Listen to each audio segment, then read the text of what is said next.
zikir ruh kita sendiri. Ruh kita itu semenjak dia masuk ke tubuh kita nggak pernah berhenti zikir, Pak. Cuman ini yang zahir ini tidak mengimbangi, maka berdosalah dia ini. Nah, maka gunanya syariat itu untuk bisa mengimbangi kemauan ruh. Sebab ruh itu tidak pernah dia lepas dari ingatnya ke Allah. Dia nggak pernah makan nasi. هل أتى على الإنسان حين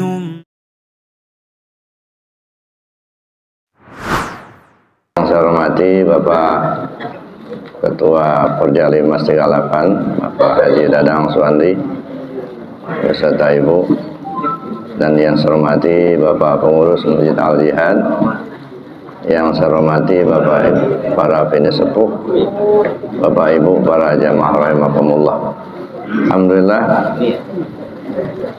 kita sudah mengkaji, mempelajari beberapa materi tentang amaliyah tarekat.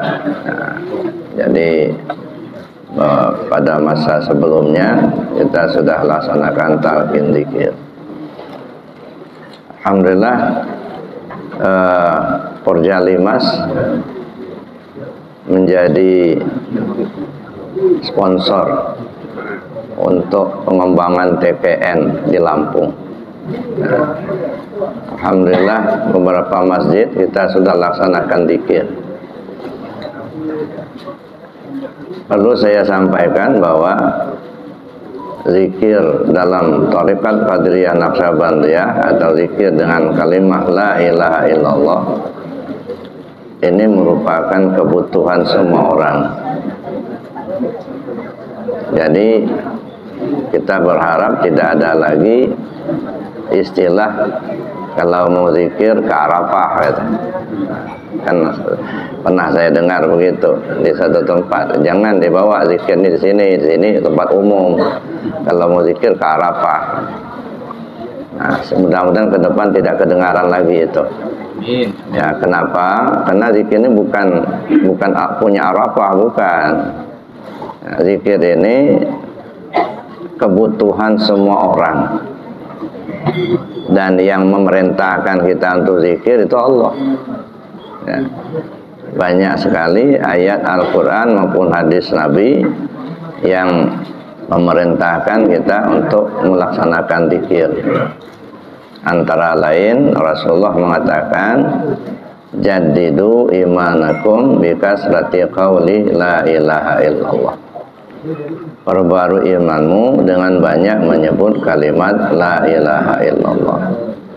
Jadi kita berzikir dengan menyebut kalimat la ilaha illallah itu merupakan ajaran dari junjungan kita Nabi besar Muhammad SAW. Nah, ini Bapak Ibu nggak usah ragu-ragu, ya nggak usah takut-takut.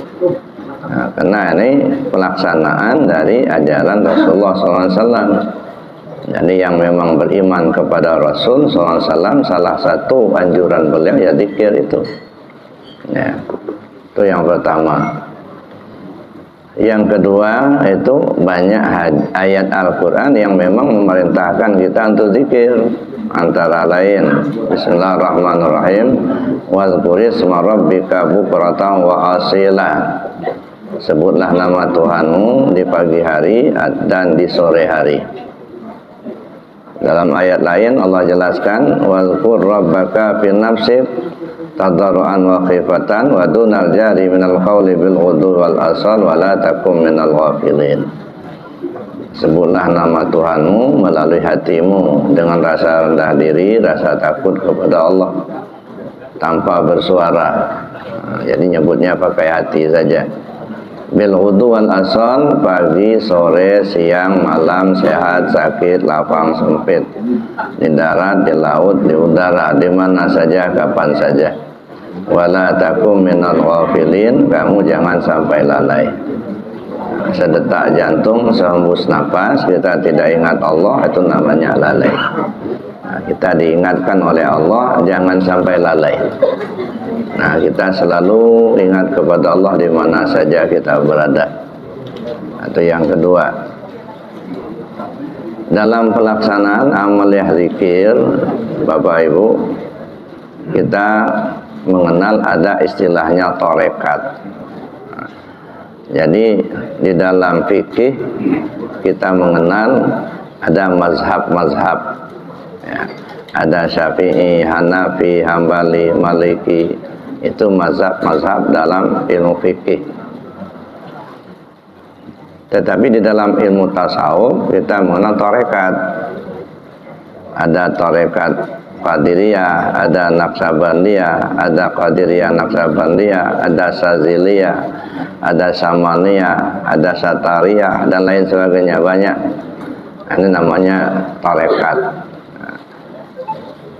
Nah, di tarekat ini fokusnya adalah pengamalan. Ya. Makanya di dalam ilmu Islam itu kita mengenal ada syariat, ada tarekat, ada hakikat, ada ma'rifat. Makanya pada tataran tarekat sebenarnya nggak banyak kajian. Nah, yang diperlukan dalam tarekat itu bukan kajiannya, tapi pengamalannya. Nah, jadi kalau kita belajar tarekat, yang dipentingkan sebenarnya pengamalannya dalam tarekat. Makanya banyak ya ikhwan atau saudara-saudara kita pengamal tarekat, mereka tidak menemukan kajian-kajian karena setiap pertemuan yang diutamakan pengamalan. Ada dulu jamaah ya di Arafah cerita pada saya, Buya katanya saya pengamal dan saya sudah 9 kali ikut suluk, kata beliau. Jadi di tarekat Naqsabandi Al-Khalidi itu biasanya dilaksanakan suluk, Pak. Suluk itu ya biasanya dilaksanakan 10 hari sebelum Ramadan, itu sudah masuk surau. Ditambah 30 hari Ramadan menjadi 40. Jadi selesai Idul Fitri, nah baru pulang ke rumah masing-masing. Nah, itu biasanya kalau Naqsabandi Al-Khalidi. Jadi suluknya itu sekali setahun. Jadi kata beliau, saya sudah 9 kali ikut suluk. Jadi artinya sudah 9 tahun.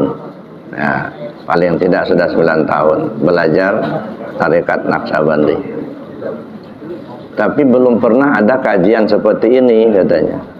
Yang ada kajian tauhid, kajian hakikat, kajian ma'rifat, nggak pernah. Paling ngajinya sah batal katanya, cara berwudu, cara sholat.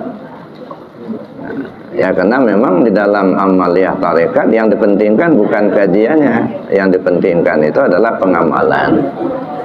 Nah, saya kira demikian juga kita dalam kita mempelajari ilmu tarekat, itu yang diutamakan adalah pengamalannya. Pengamalan di dalam tarekat Qadiriyah Naqsabandiyah itu ada 4 macam. Ya. Yang pertama dengan melaksanakan zikir jahar namanya. Itu yang pertama, yaitu zikir dengan kalimat la ilaha illallah yang diucapkan dengan lisan. Yang kedua dengan melaksanakan zikir khafi, zikir di dalam hati. Yang ketiga khataman, sekali sepekan, ya, minimal sekali dalam sepekan. Kalau bisa ya setiap malam, kalau bisa, nah, tapi minimal sekali sepekan. Itu disebut dengan amaliyah mingguan. Yang keempat manakib. Ya, menakib itu amaliyah bulanan, minimal sekali dalam sebulan. Nah, 4 macam inilah menjadi amaliyah pokok dalam tarekat Qadiriyah Naqsabandiyah, di samping dengan amaliyah-amaliyah lain, sholat, puasa, dan lain sebagainya. Tapi yang amaliyah pokok dalam tarekat Qadiriyah Naqsabandiyah 4 ya. Zikir jahar, zikir khafi, khataman, manakib. Jadi seorang pengamal tarekat Qadiriyah Naqsabandiyah mesti dia melaksanakan 4 macam amalan ini. Nah, zikir jahar, zikir yang diucap dengan lisan. Zikir yang diucap dengan lisan ini dengan menggunakan metode. Jadi masing-masing tarekat itu beda-beda Pak metodenya, dan stressingnya juga beda-beda.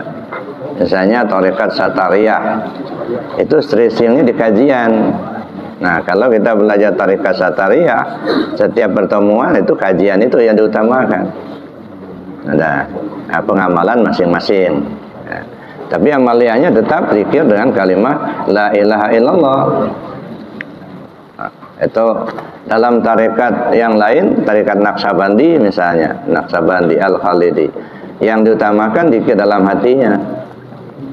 Ya, maka jarang kita temukan ya dalam tarekat Naqsabandi Al-Khalidi dengan berjamaah zikir jahar.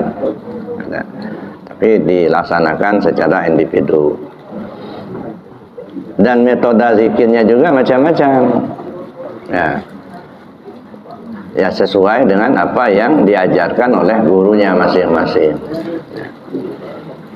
Nah, di kita dalam tarekat Qadiriyah Naqsabandiyah yang diajarkan oleh pengasah Abah Hanom dari Suryalaya, kita menggunakan zikir jahar. Nah, ini salah satu kaifiyat. Al-faslu tsani fi bayani kaifiyati zikir jahar. Nah, ini yang dari pengasah Abah dalam tarekat Qadiriyah Naqsabandiyah. Pasal yang kedua dalam menerangkan cara melaksanakan zikir jahar. Wa kaifiyatu ayyabtadi az-zakir biqauli la min tahti surah wa yamuddaha hatta yantahya biha ila dimagh fi ra'si. Ini yang pertama. Nah, tolong diperhatikan ya, supaya agak seragam zikirnya gitu ya. Jangan ada zikir yang beda. Ada zikir yang la ilaha illallah, la ilaha illallah, itu zikir saman. Ya. Kalau metode zikir saman itu agak beda, walaupun zikirnya dengan kalimat la ilaha illallah biasanya lebih keras. Kalau zikir saman ini, tarekat saman itu biasanya ada dua. Ada saman yang keras, nah itu untuk dunia, untuk bersilat kita. Ada zikir tarekat saman untuk akhirat, nah itu zikir. Ya, metodenya juga beda. Biasanya kalau di kampung saya di Kerui itu dipakai waktu hari ke-7 Idul Fitri, itu ratib saman. La ilaha illallah, la ilaha illallah, Allah la ilaha illallah, la ilaha illallah. Itu cara dalam tarekat saman. Nah, jadi dalam kita belajar tarekat harus fokus, tidak boleh digabung-gabung. Nah, apa yang diajarkan oleh guru itulah yang kita amalkan. Kata pengasah Abah, jangan ditambah, jangan dikurang, jangan dirubah. Nah, itu adab kita belajar tarekat kepada siapa saja. Ya, apa yang diajarkan guru itulah yang kita amalkan. Ya, jadi kata pengasah Abah di sini, wa kaifiyatu ayyabtadi az-zakir biqaulillah min tahti surah wa yamuddaha hatta yantahya biha ila dimagh fi ra'si. Cara zikir jahar atau jadi zikir yang dikeraskan tadi dimulai dengan ucapan la. Yabtadi az-zakir biqaulillah. Pezikir atau yang melaksanakan zikir memulainya dari kalimat la min wa yamuddaha, dan memanjangkannya hatta yantahya biha ila dimagh, sampai kepada ubun-ubun otak. La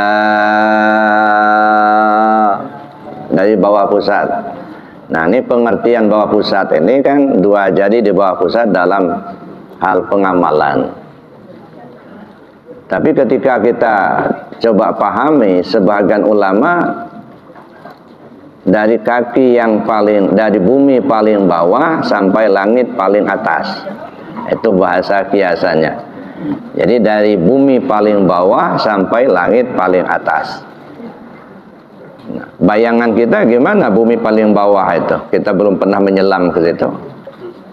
Langit paling atas seperti apa? Nah, ini bahasa isyarat.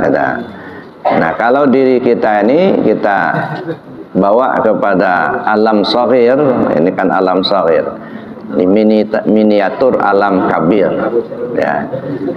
Jadi diri kita ini cukup, Pak. Langit, bumi, ada bulan, bintang, surga, neraka, aras, kursi, ada di sini semua.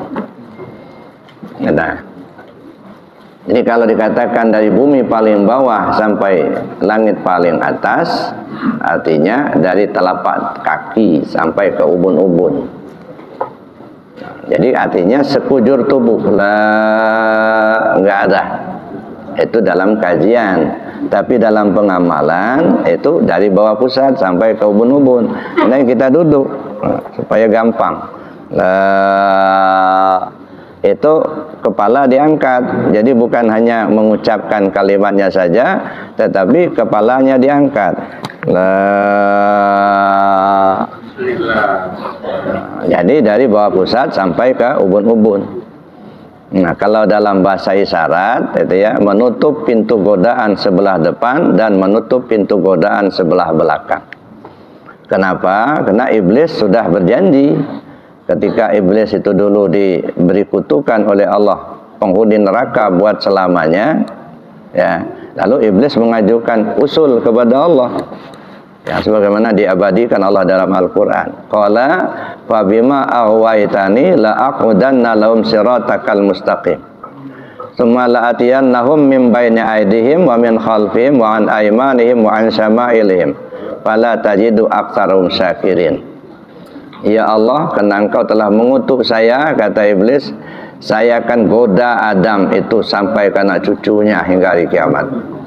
Nah, jadi iblis itu sudah berjanji betul itu, ya, balas dendam dia, mau menggoda manusia ini, ya, untuk mencari teman sebanyak-banyaknya masuk neraka.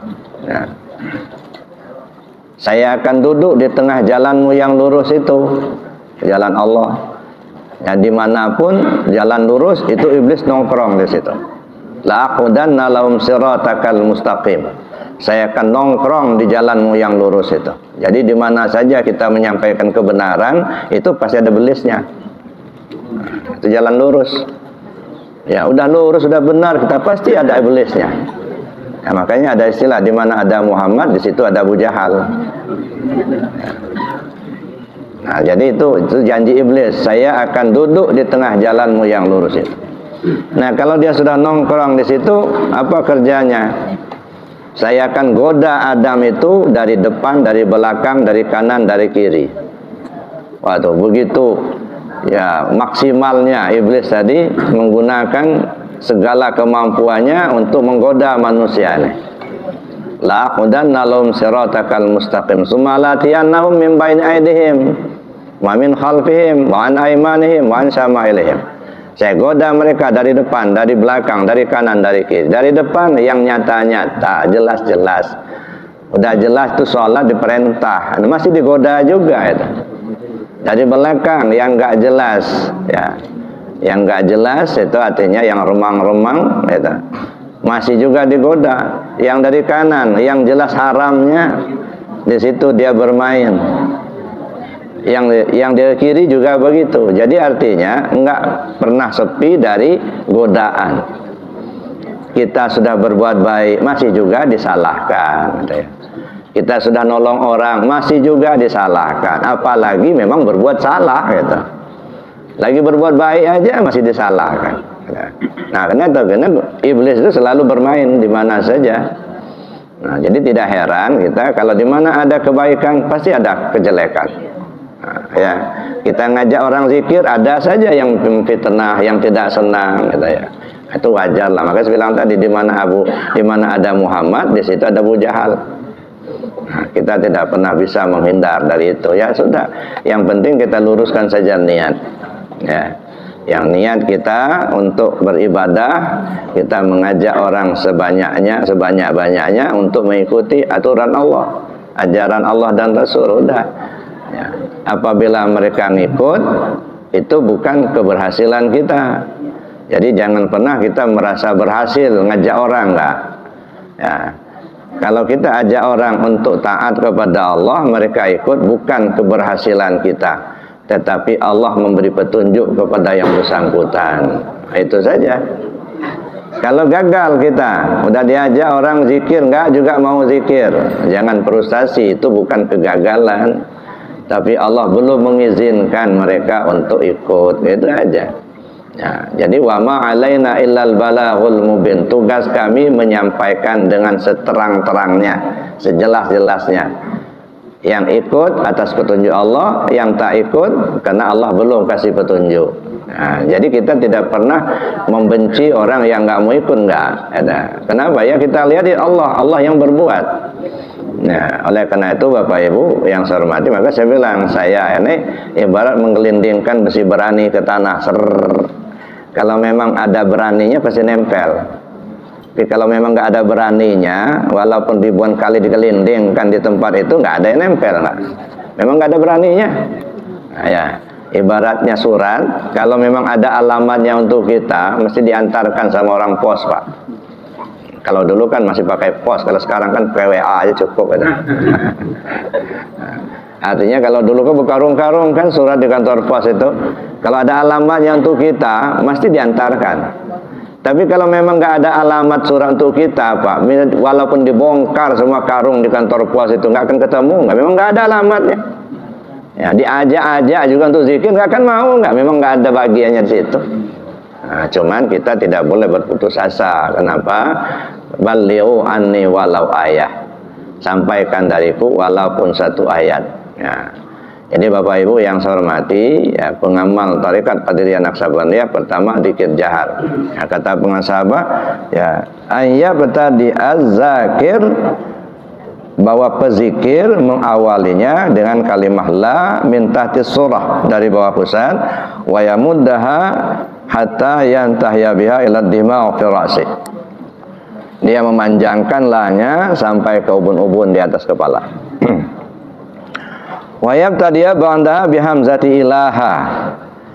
Ya, minad dima'u bitakhayyul wa yanzilu biha hatta yantahya ila katifihil aiman. Ya. Nah, kemudian dia mengawali lagi kalimah hamzah ilah minad dimau, dari ubun-ubun ini tadi, ya, bitakhayul, dengan dikhayalkan, wa yanzilu biha, turun, hatta yantahya ila katifil aiman, sampai kepada bagian kanan, ya. Nah, makanya kalau dilaksanakan dengan sampai ke ubun-ubun, turun ke bagian kanan, karena kita mengikuti latifah, jadi turun ke latifah khafi, kemudian turun ke latifah ruh. Jadi la ilaha. Nah, jadi di sini kalimat ilahanya itu ke arah bahu yang kanan.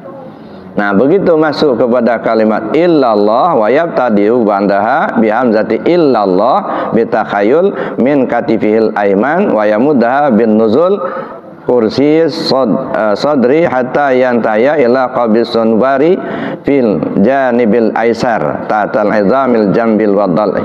Nah, jadi dibawa kalimat illallahnya ke arah kiri, kemudian dihunjamkan kalimat lafaz jalalahnya ke dalam hati sanubari. Nah, fayadribut jalalah biqatin nufusil mahbus. Jadi lafaz jalalahnya itu dipukulkan dengan keras, dengan kuat. Nah, bidarbin sadidin wa sautin qawiyyin. Pukulan kuat, ya, dahsyat, suara yang keras. Illallah, la ilaha illallah. Nah, itu sampai dipekikkan, ya, dipekikkan sampai terhunjam di hati sanubari. Nah, ini satu cara dalam tarekat Qadiriyah. Jadi tidak bisa zikirnya dengan lambat-lambat. Nah, la ilaha illallah, la ilaha illallah, itu bukan tarekat Qadiriyah. Nah, ini kalau kita pengamat tarekat Qadiriyah, metodenya kata pengasabah seperti itu.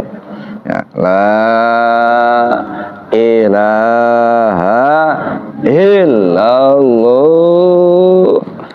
Zikir sampai kerasa kata pengasabah. Nah, jadi dihunjamkan dengan kuat dalam hati sanubari. Nah, jadi illallah ke dalam. La ilaha illallah. Jangan ngapung. Nah, kalau ngapung kan la ilaha illallah itu ngapung. Dia harus menunjam ke dalam. Illallah. Nah, setelah lambat 3 kali baru dipercepat. La ilaha illallah. Tapi walaupun ya cepat tetap dimakomkan zikirnya. Jadi bukan hanya mulutnya saja yang ngomong, badannya tidak bergerak, enggak begitu. Nah, maka saya katakan zikir dalam kalimah la ilallah dalam tarekat Qadiriyah ini menggunakan 2 bahasa. Bahasa lisan dengan ucapan la ilaha illallah dan bahasa tubuh dengan gerakan. Nah, jadi memakamkan zikir ini bahasa tubuh.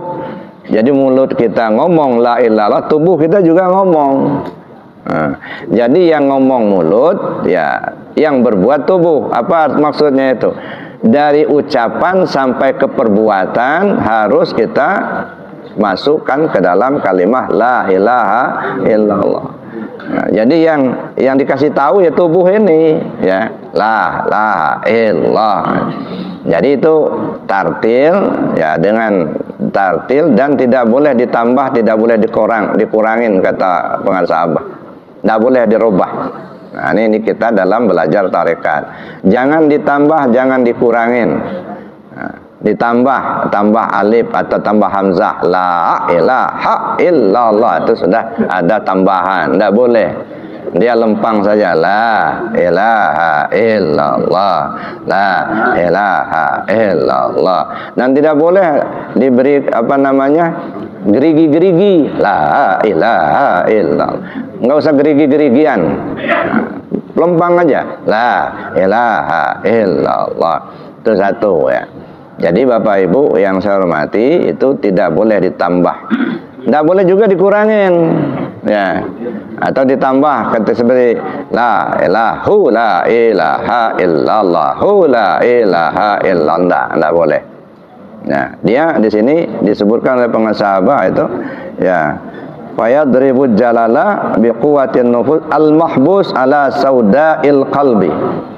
Dipukulkan dengan kuat ke dalam hitamnya hati, ya, dalam hati sanubari. Illallah, la ilaha illallah. Nah, jadi tidak ditambah-tambah, dibunyikan hu-nya enggak. Ya. Nah, kemudian tidak boleh dikurangin.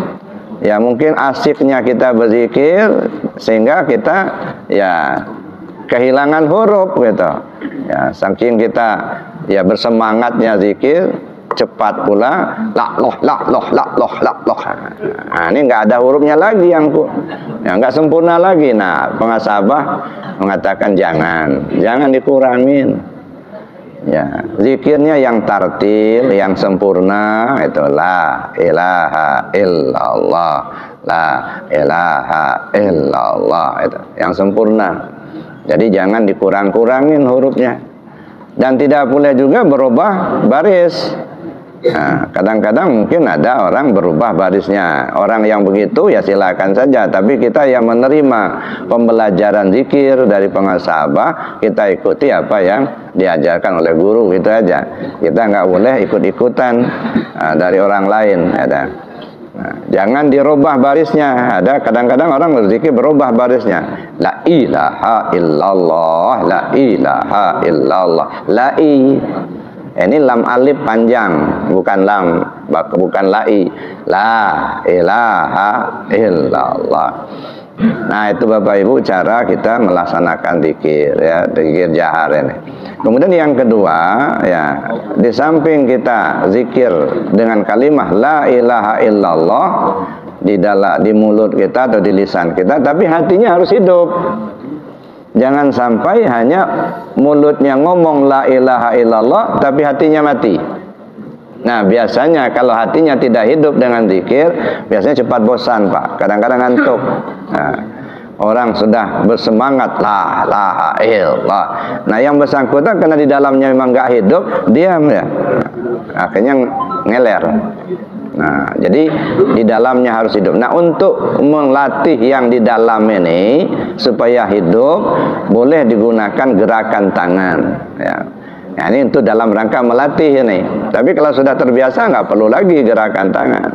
Misalnya ini, la ilaha illallah, la ilaha illallah. Ada tangan, karena saluran tangan ini sampai ke jantung. Jadi ketika kita zikir la ilaha illallah, di dalamnya tetap zikir Allahu Allah Allahu Allah, kata di dalam. Jadi mulutnya ngomong la ilaha illallah, zikir hatinya jalan. Nah, biasanya orang ngantuk atau apa namanya nggak seragam. Kenapa? Karena di dalamnya ada yang mati. Ya, ibarat jam begitu, hanya yang di atasnya saja yang mutar-mutar, tapi yang di sininya mati. Jadi oleh karena itu sejalan zikir jahar dengan lisan kita, kemudian diiringkan dengan hati. Nah, kemudian zikir khafi. Nah, zikir khafi ini zikir yang tersembunyi di dalam hati. Nah, dia tidak boleh disebut dengan lisan. Ya. Awal mulanya pakai sebutan hati dulu. Itu awal mulanya. Nah, jadi kita latih hati kita ini untuk berzikir. Ya. Tapi kemudian sudah terbiasa hati kita ini berzikir, kita tinggal mendengarkan saja, memang kerjanya dia zikir. Jadi sebenarnya Bapak Ibu ya, ruh kita ini kan kerjanya dari awal mulai dimasukkan dalam tubuh, nggak pernah berhenti zikir. Kalau sampai berhenti dia zikir, itu mati kita ini.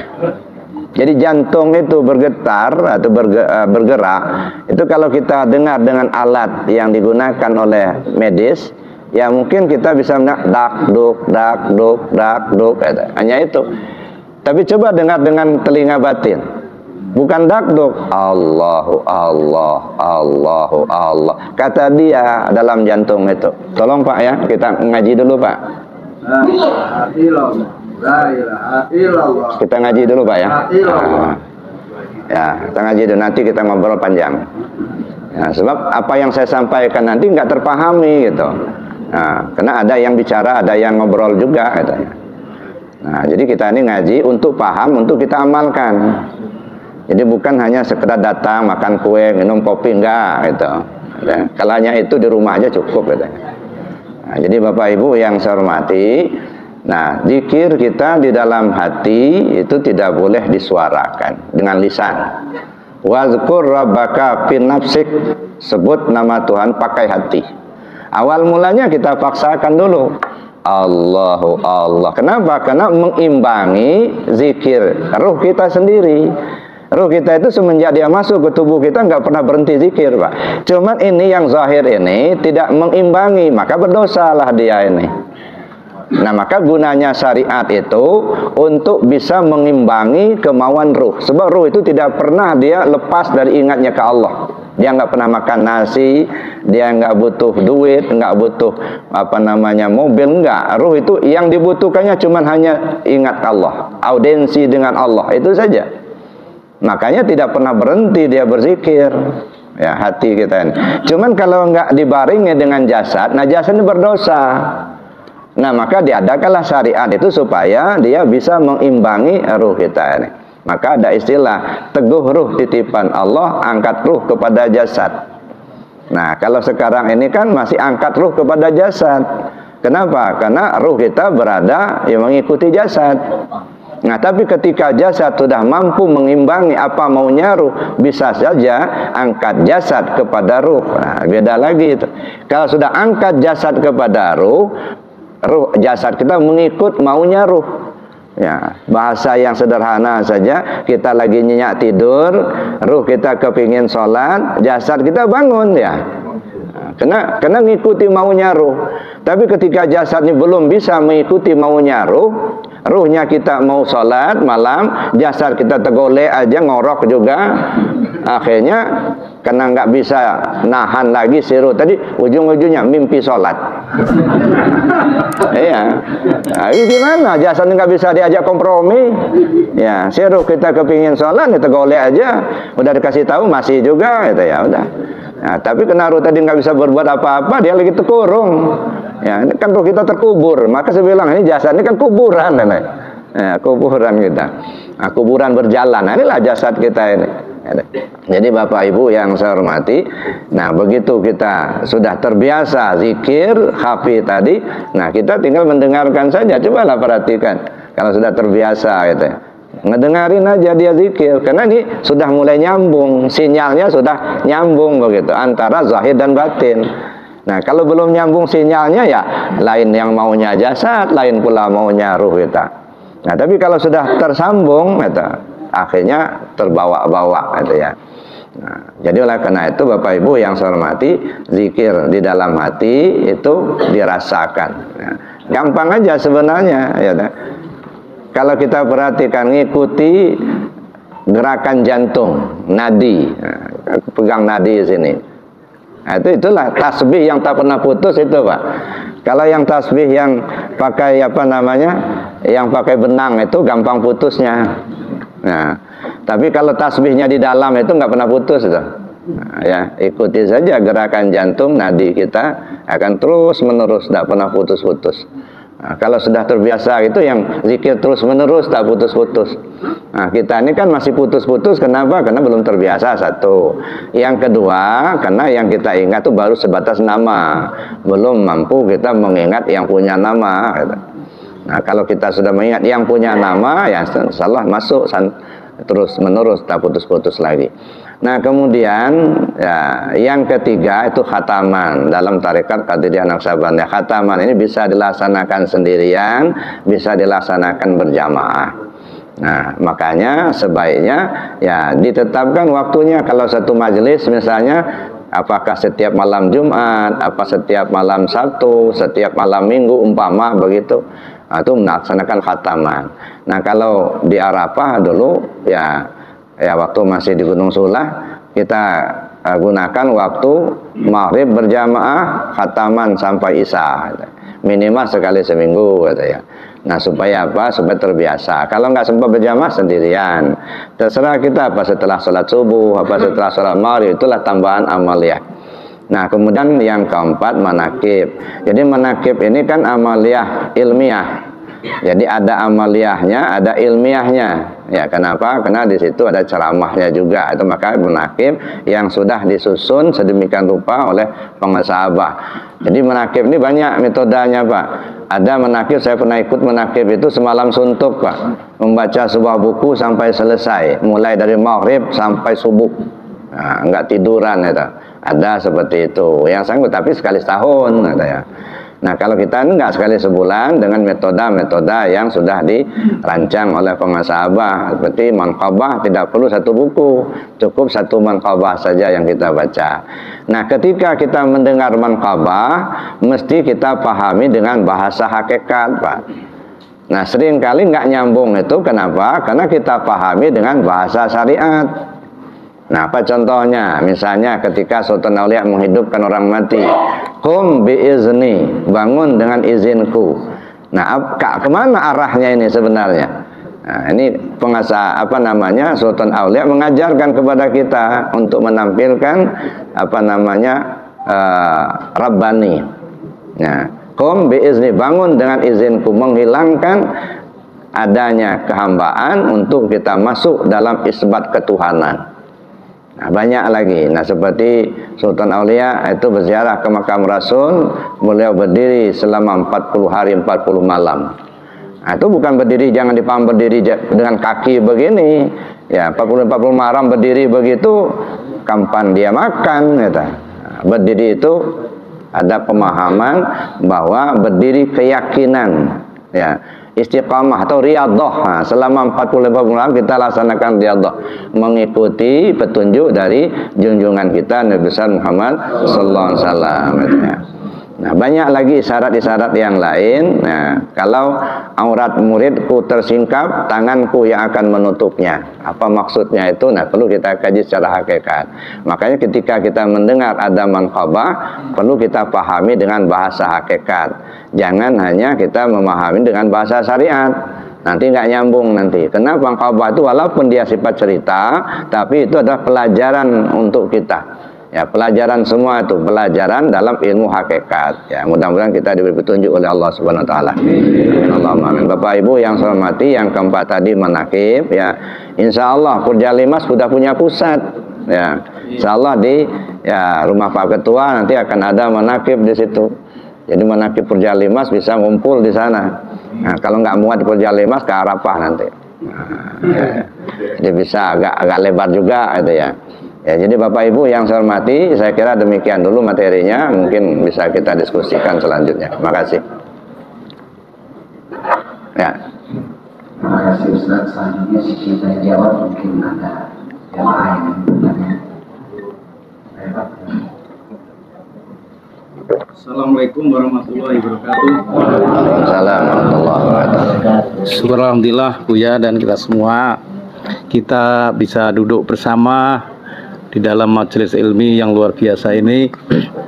Izinkan kami menyampaikan hal-hal yang mana kita bisa saling memperbaiki di dalam diri kami dan Purjalimas khususnya. Jadi begini, selain Buya sebagai guru kami, imam kami, orang tua kami, juga sebagai pembimbing kami di Purjalimas. Nah, dengan komitmen bahwa Purjalimas tujuan utama adalah mengamalkan zikir-zikir apa yang Buya ajarkan, dan ini juga dapat diamalkan dalam kehidupan sehari-hari. Kita di Purjalimas punya alat media. Dalam hal ini adalah di sini komunikasi, dan yang kami menjadikan dasar bahwa alat ini tentu bisa semestinya digunakan sebaik-baiknya buat alat zikir kita juga. Zikir yang utama, paling utama abdul adalah la ilaha illallah. Dan dalam ini sebagai pembimbing, mohon bimbingannya Buya, sebaiknya seperti apa media kita ini. Karena yang saya amati ya, ini demi untuk kita semua ya. Rata-rata kita ini anggotanya udah di atas 50 tahun. Zikir adalah melembutkan hati, senantiasa ingat pada Allah untuk keselamatan kita di dunia dan di akhirat.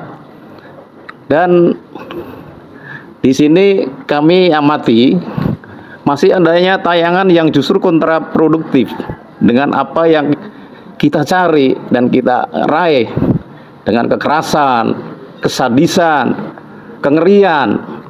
Nah, ini mohon kiranya dapat bimbingan supaya hal ini tidak terjadi yang bertentangan dengan tujuan kita melembutkan hati itu Buya.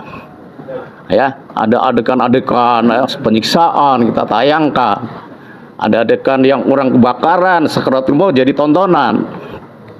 Ini saya bicara sebagai Purjalimas, dalam ini diri saya yang diberikan amanah untuk menegakkan ataupun menjaga kualitas Purjalimas ini. Maka Buya di sini secara resmi adalah sebagai pembina maupun pembimbing kami. Mohon bimbingannya Buya agar kiranya betul-betul target kita zikrullah ini lebih sempurna. Terima kasih Buya. Mohon maaf untuk semuanya. Wassalamualaikum warahmatullahi wabarakatuh. Waalaikumsalam warahmatullahi wabarakatuh. Saya langsung aja. Jadi begini ya. Jadi ada media, ada artinya grup gitu ya. Ada grup Purjalimas di situ kan.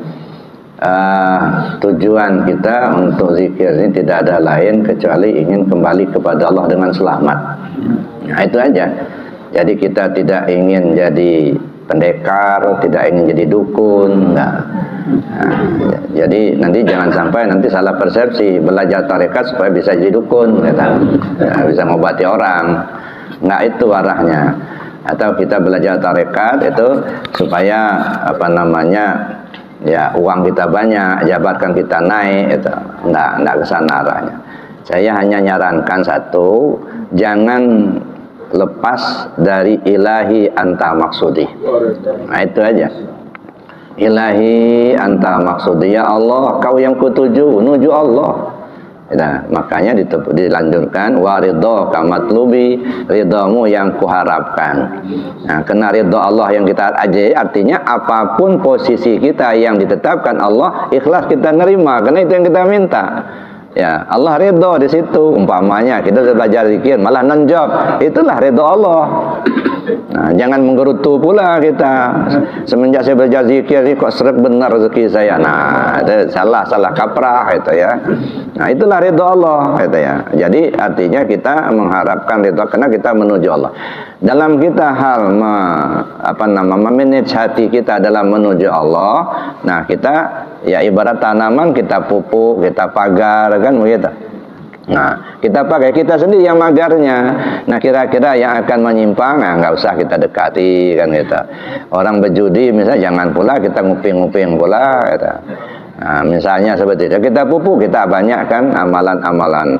Kemudian ya karena tujuan kita kepada Allah, bagusnya menurut saya ya isi dari grup itu bicara tentang ketuhanan, tentang amal zikir, mungkin cerita yang dari orang lain, mungkin dari sultan aulia sendiri, mungkin ada manqabah, bagaimana memahaminya. Mungkin kita bisa jadikan ajang diskusi untuk mempertemukan paham satu dengan paham yang lain. Sebab boleh jadi menurut si A begini, si B begitu. Nah, menurut si B dia yang paling benar, menurut si A dia yang benar. Nah, ini susah bertemunya. Kita diskusikan bukan mencari siapa yang benar, siapa yang salah, bukan. Tetapi bagaimana pemahaman kita dalam memahami kaji. Adapun kemudian mungkin saja bisa ketemu pemahaman. Ada yang berbeda paham. Nah, pada saat kita pengajian, nah itu dilontarkan, ditanyakan. Nah, mungkin saya nggak bisa jawab, kita tanya sama yang lebih ahli kan begitu. Jadi konten-konten yang kira-kira akan merusak akidah kita, merusak keyakinan kita, sebaiknya dihindari masuk ke grup begitu. Nah, cuman ada hal-hal yang memang mungkin untuk menggugah semangat kita untuk berdoa dan berjuang ya, seperti misalnya kejadian di Palestina. Nah, informasi kita tujuannya supaya kita doakan bersama agar keselamatan mereka di sana gitu ya. Tapi itu diantaranya. Jadi artinya bagaimana grup yang ada itu kita jadikan sebagai sarana untuk memperdalam pengetahuan ketuhanan. Nah, ya saya kira itu diantaranya. Atau ada yang lain? Gini, Buya. Enggak. Jadi dengan kekerasan artinya di masyarakat ada orang lagi musibah kebakaran tuh punya betul. Ini ditayangkan sehingga itu akan membuat hati kita dan secara psikis itu akan mempengaruhi itu. Padahal kita ini ingin membersihkan hati itu. Ya. Kira-kira untuk anggota semuanya ini ya mestinya bagaimana lah untuk. Baik, saya bisa tangkap itu. Disinilah pentingnya kita memahami tauhid 4, Pak. Ya. Kita belum masuk ke situ. Jadi kita memahami tauhid zat, tauhid sifat, tauhid asma, tauhid af'al. Nah, terutama itu tauhid af'al. Apapun yang kita lihat dari perbuatan-perbuatan hamba, kita tidak melihat perbuatan hambanya. Yang kita lihat perbuatan Allah. Nah, bisa saja ada orang dibakar. Kenapa orang dibakar? Memang sadis. Tapi Allah yang berbuat. Nah, ini pelajaran buat kita. Jadi yang kita lihat itu bagaimana kita menembus sampai ke dalam, Pak. Nah, itu. Jadi, karena kita ini masih baru, belum terpahami secara sempurna, maka benar kata Bapak pengurus dari Porjalimas, karena menjaga, itu saya katakan memagar. Kira-kira hal-hal yang akan merusak akidah kita nggak usah kita tayangkan. Satu-satu. Yang kedua, mesti kita pahami tauhid 4 itu, Pak. Tanpa kita memahami tauhid yang 4 macam itu yang kita lihat cuma zahirnya saja. Nah, misalnya tauhid af'al. Setiap perbuatan yang kita lihat, bagaimana kita menangkapnya bukan perbuatan makhluk, tapi perbuatan Allah yang diperagakan lewat hambanya. Nah, itu ya. Jadi oleh karena itu kita langsung masuk kepada Allah, menuju ke Allahnya. Jadi kita tidak bisa menyalahkan si A begini begitu, enggak. Nah, pelajaran buat kita bagaimana kita menangkap apa yang kita lihat, apa yang kita pandang itu adalah perbuatan Allah, baik ataupun buruk. Wallahu khalaqakum wa ma ta'malun wa ma taf'alun. Ya Allah yang menjadikan kamu dan apapun yang kau perbuat. Jadi perbuatan ini ya, ketika termasuk pada pemahaman tauhid af'al tadi, ada bagus bentuk, bagus isi, Pak. Ada buruk bentuk, bagus isi. Bagus bentuk, bagus isi, seperti iman. Orang rajin sholat, orang zikir, orang baca Quran, itu kan bentuknya bagus karena memang disuruh. Bagus isi karena Allah yang menggerakkan. Tapi ketika ada orang maling, ada orang yang bunuh-membunuh, gitu ya, umpamanya begitu, itu buruk bentuk, bagus isi. Bentuknya buruk karena dilarang kita membunuh, dilarang kita maling, dilarang kita judi. Ya, tetapi bagus isinya. Kenapa? Allah juga yang menetapkan itu, gitu. Allah yang menggerakkan mereka berbuat seperti itu. Maka disebutlah buruk bentuk, bagus isi. Ada. Jadi kita langsung melihat kepada isinya. Ya, tetapi ketika dia sudah tampil ke permukaan, maka ada pedoman dari Nabi, gitu ya. Man ra'a minkum munkaran falyughayyirhu biyadihi, fa illam yastati' fa bilisani, fa illam yastati' fa biqalbi. Kalau kalian melihat suatu kemungkaran, cegah dengan tangan, dengan kekuasaan. Jadi dengan tangan itu bukan dipukul atau dibakar, bukan. Pembagian kekuasaan. Tangan ini kan lambang kekuasaan. Kalau ada kemungkaran di tengah masyarakat kita, maka yang punya kekuasaan, Pak RT-nya, Pak RW-nya, Bupati, Lurahnya, atau Gubernurnya, atau anggota dewanya, mereka yang punya kuasa, mereka lah yang bertindak, bikinlah aturan, atau yang salah mungkin diadili, gitu. Itu punya kekuasaan, itu lambang tangan. Kalau kita tidak sanggup, fa'ilam yastati fabilisani, kita bukan lurah, bukan camat, bukan wali kota, bukan pula anggota DPR, kita nggak punya kekuasaan, ya dah? Karena kita nggak punya kekuasaan, kata Nabi, fabilisani, dengan lisan. Nah ini bagian ulama, kiai, ustadz, jurnalis, itu bisa nulis, itu bagian lisan.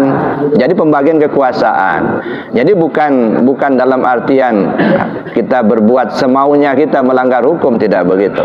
Nah kalau kita tidak punya itu, kita bukan penguasa, mau ngomong nggak berani.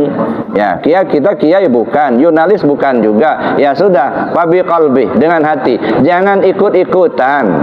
Ya, kalau dia sudah nggak benar, udahlah, di hati kita harus menjauh begitu. Jangan ikut-ikutan.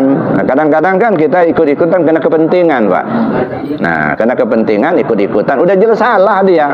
Tapi karena kepentingan ikut-ikut juga. Ya, Pak, anak bapak judi haram. Nah, berdiri di yang benar haram. Cuman menang, Pak. Alhamdulillah, teruskan katanya. Nah, ini kan ikut-ikutan. Itu tidak benar juga yang begitu. Ya saya kira begitu, Pak. Jadi bagus himbauan dari Pak Suprapto ini kita realisasikan lah. Ya. Saya kira cukup.